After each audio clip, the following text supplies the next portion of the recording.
मानव का दुर्व्यापार कोई भी व्यक्ति नहीं कर सकता। कोई भी व्यक्ति किसी से जबरदस्ती मजदूरी नहीं करा सकता है या फिर किसी बच्चे से कोई काम नहीं करा सकता है।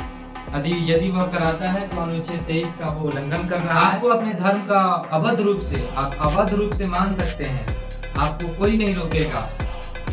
अपने धर्म का प्रचार कर सकते हैं, अपने धर्म की शिक्षा को दे सकते हैं, कोई प्रतिबंध किसी के ऊपर नहीं लगाई जाएगी। जय हिंद। आज की इस वीडियो में हम बात करने वाले हैं भारतीय संविधान के भाग 3 शोषण के विरुद्ध अधिकार, जो कि अनुच्छेद 23 से लेकर के 24 तक इसमें वर्णित है। आइए हम चर्चा करते हैं। अनुच्छेद 23, मानव का दुर्व्यापार और बालात श्रम का प्रतिषेध। मानव का दुर्व्यापार कोई भी व्यक्ति नहीं कर सकता है, यानी मानव को खरीद बिक्री नहीं कर सकता है मानव की। यदि वह करता है तो अपराध करता है, इससे वह व्यक्ति न्यायालय को चुनौती दे सकता है।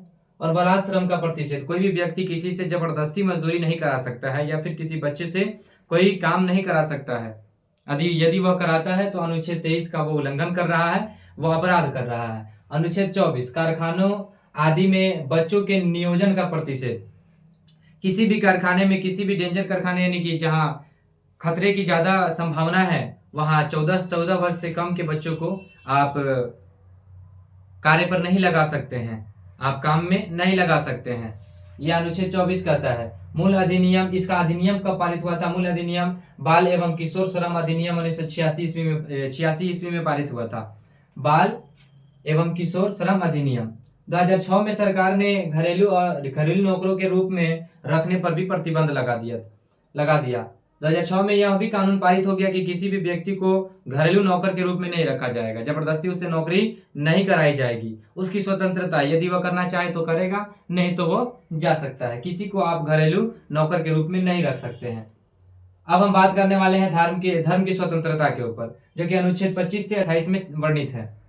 अनुच्छेद 25, अंतःकरण की स्वतंत्रता का और धर्म के अबाध रूप से मानने, आचरण करने तथा प्रचार करने का अधिकार।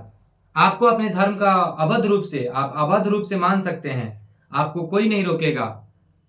अपने धर्म का प्रचार कर सकते हैं, अपने धर्म की शिक्षा को दे सकते हैं, कोई प्रतिबंध किसी के ऊपर नहीं लगाई जाएगी। उसके बाद अनुच्छेद 26, धार्मिक कार्यों के प्रबंधन की स्वतंत्रता। आप किसी भी तरह की कोई भी धार्मिक कार्य कर सकते हैं, इसकी आपको स्वतंत्रता है। व्यक्ति का धार्मिक कोई कार्य करता है तो उस पर कोई प्रतिबंध नहीं लगाया जाएगा, लेकिन याद रहे कि किसी भी धर्म को उस हद तक छूट है कि वह अपने देश की गरिमा का क्या ख्याल रखे। किसी भी तरह का कोई संस्था स्थापित करना है अपने धर्म की, आप कर सकते हैं। अपने धर्म का शिक्षा, प्रचार, प्रसार, हर चीज को कर सकते हैं। अनुच्छेद 27, किसी भी धर्म के प्रचार के लिए कराधान से मुक्ति, यानी कोई भी धर्म यदि अपना प्रचार प्रसार करना चाहता है तो उसे कर देने की जरूरत नहीं है। वो किसी एक धर्म के लिए प्रतिबंधित नहीं है, किसी एक धर्म को टारगेट नहीं किया गया है।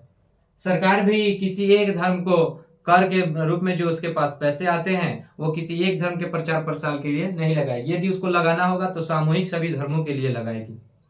अनुच्छेद 28, धार्मिक शिक्षा या उपासना में भाग लेने की स्वतंत्रता। आप किसी भी तरह की कोई भी धार्मिक शिक्षा लेना चाहे, धार्मिक शिक्षा ले सकते हैं, या धार्मिक उपासना किसी भी तरह का कोई कार्य है, कोई मान लीजिए कोई उपासना है, तो उसमें भी आप भाग ले सकते हैं, इसकी आपको स्वतंत्रता है। फिर मिलते हैं इसके अगले अनुच्छेद के साथ।